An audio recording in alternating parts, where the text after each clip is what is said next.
Hello, welcome to another episode of the Candid Cast.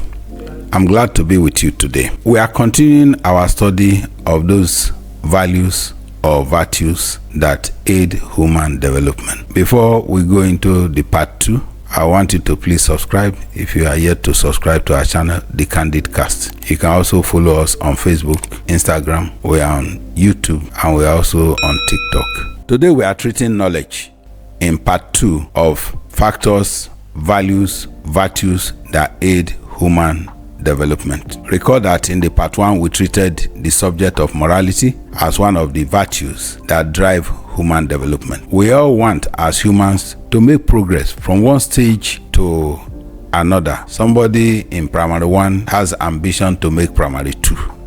Somebody is 100 level in the university, is looking at 200 level. Human development is something we look forward to. If you are working, you are in level 12, you want to make level 14. So we said it is a principle that is fixed and unchanging. That's morality. It determines human conduct and determines what one considers right or wrong, notwithstanding the consequences. Sometimes standing on moral grounds can be hurtful to you as a person. That's why it's a principle. When it hurts you, you still have to go ahead and do it because it is morally right to do, and it will determine how far you go in life, genuinely speaking. In this part, our part 2, we'll be talking about knowledge as the second value that we need to uphold. The Holy Bible says, people of God perish for lack of knowledge. That's how important knowledge can be. We also learn that a son is not different from a servant when he's a child, because at that time he's not aware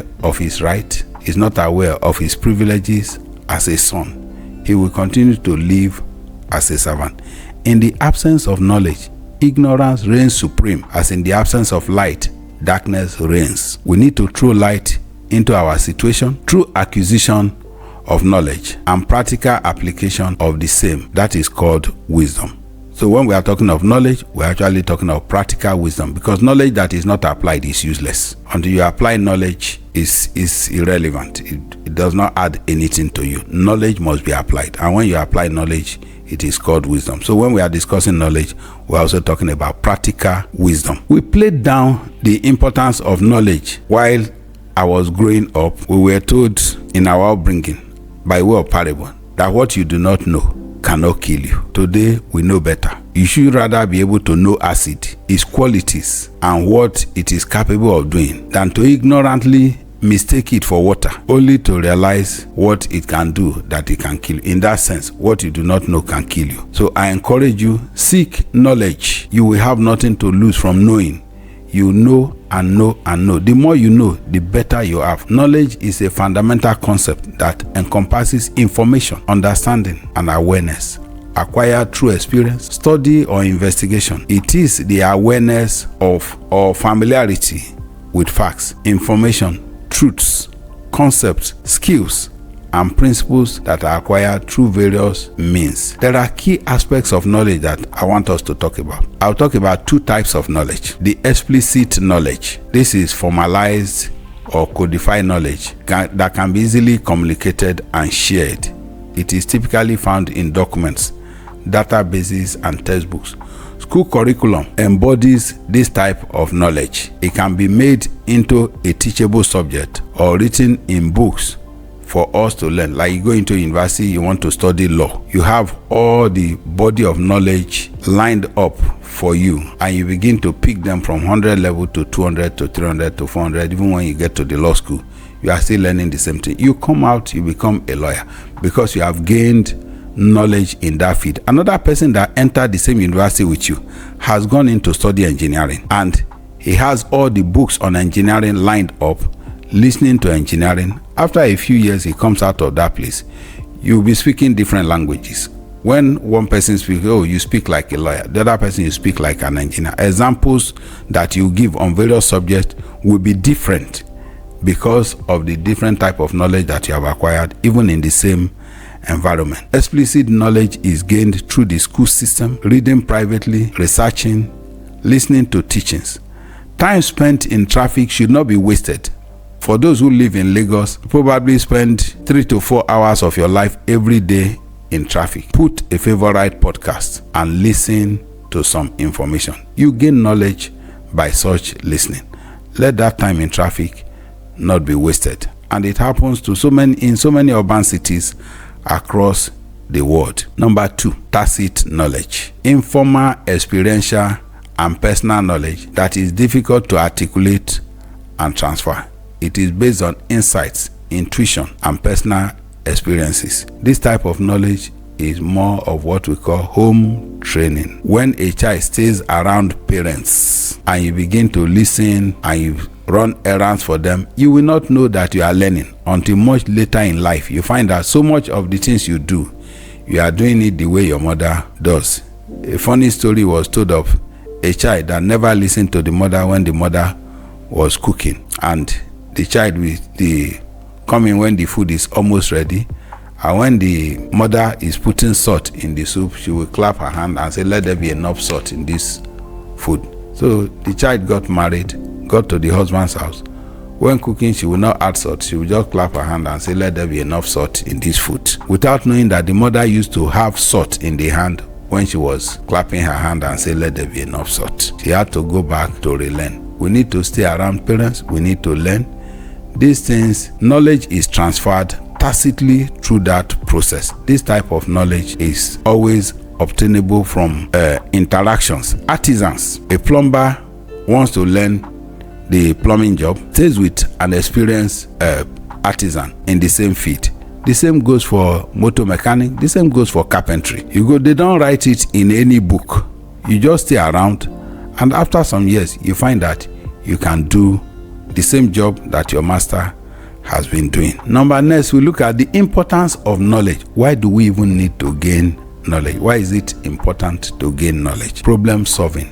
You acquire problem-solving skill when you are knowledgeable. Knowledge provides a foundation for identifying, analyzing, and solving problems. All the things that we see today, we use telephone. You can sit down in your house, punch some numbers, and somebody in another town will pick up the phone. It's not going to read. If I stay in Lagos, I dial my phone to call a person in Kano. All the phones in Kano will not ring. Only the one that I dial will ring.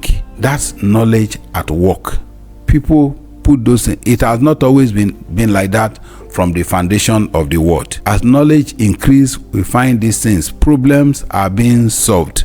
The COVID-19 came, brought a lot of knowledge on how meetings can be held. We now sit in different locations and hold meetings. People sit in different countries and attend meetings together. That's where knowledge is coming to solve problems. Knowledge helps us in decision making, informs and guides decision making, the processes by providing relevant information and insights.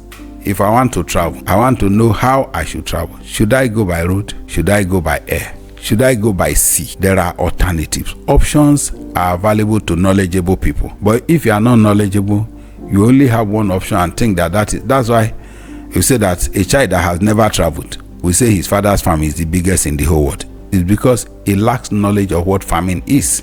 He's inside his village thinking that no farm will rival his father's farm. But that's not true. Knowledge will tell you there is a bigger world out there for you to explore. Knowledge brings innovation. It stimulates creativity and the generation of new ideas and solutions. We cannot innovate when we are ignorant. He said that in Africa, if you ate akara in 1900 and when you come out in 2024, you eat akara, you will meet it the same taste, the same recipe, the same everything. But I am glad that with knowledge, we are advancing. People are devising different ways of making different things. It's no longer as it has always been. As knowledge is increasing and being applied, we now have those plantain chips that we used to eat in the street, the different ways of packaging it. The water, I have seen us fetch water from anywhere and call it ice water and sell in the street. We move from there to sachet pure water. We move from there to bottled water. Things are evolving as knowledge increases. There are so many more areas to explore knowledge. I remember before we got to the stage of medical development where we are now, if they tell you somebody has HIV/AIDS infection, you won't sit in the same room with the person. Everyone will desert that person. But today, knowledge tells us that it's not a death sentence. We live with people with HIV, and it is not transmitted because we sat on the same table or we ate in the same plate. No, we now get to understand how it is transmitted. Handshake cannot transmit it. So feel free to greet a person who has HIV. Empowerment. Knowledge empowers. When you are knowledgeable, you have skills, you have information, you have understanding to navigate and excel in various domains. But an ignorant person is caged. How is this knowledge transferred? How do we transmit knowledge from one person to another? We look at the educational system. Formal institutions that are created for this purpose, training programs, learning environments that facilitate the acquisition and dissemination of knowledge are all over us. Now you can sit in Nigeria, register in a university anywhere in the world, and get your master's degree, get your PhD. Knowledge is being transferred through those processes. It is not until you enter into classroom. I just finished a course now that was 100% online. I did not go to the classroom, but I learned so much from it. That's knowledge transfer. Number 2, through communication.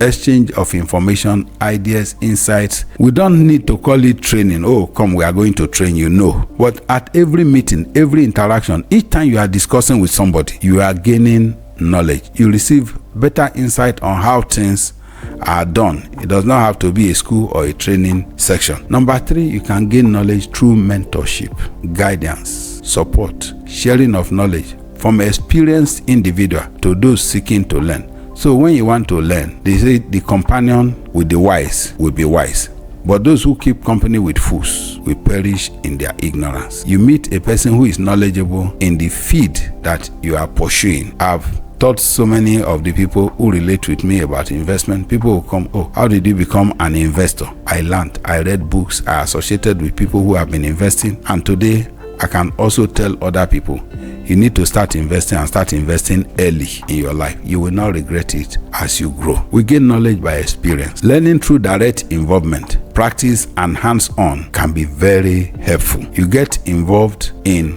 what you are doing or what another person is doing, and you gain experience from it. Sometimes you gain knowledge, like if you use your bare hand to remove hot pots from the fire, you get burnt. You gain experience. You know from that time that you shouldn't use your bare hand to do it. You need to find a napkin or something, an insulator that will keep the fire from directly affecting you. Knowledge is a cornerstone of human progress, innovation, and development. It shapes our perception, our actions, and relationships with the world around us. By continually seeking, sharing, and applying knowledge, individuals and societies can improve their understanding, their capabilities, and impact on the world. Can we ever quantify in absolute terms what differences the knowledge has made or brought into our world?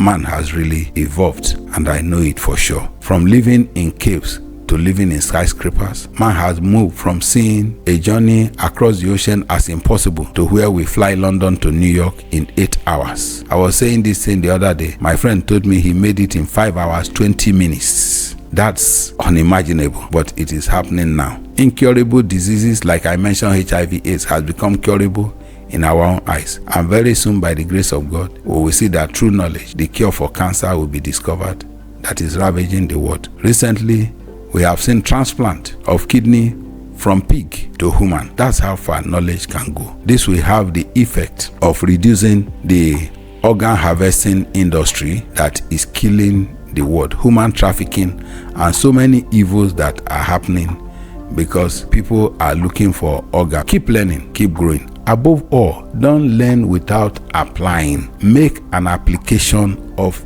the knowledge that you gain. From time to time, in every human interaction, you gain knowledge. When you gain, don't just dump it. Make use of it. Thank you for listening. God bless you.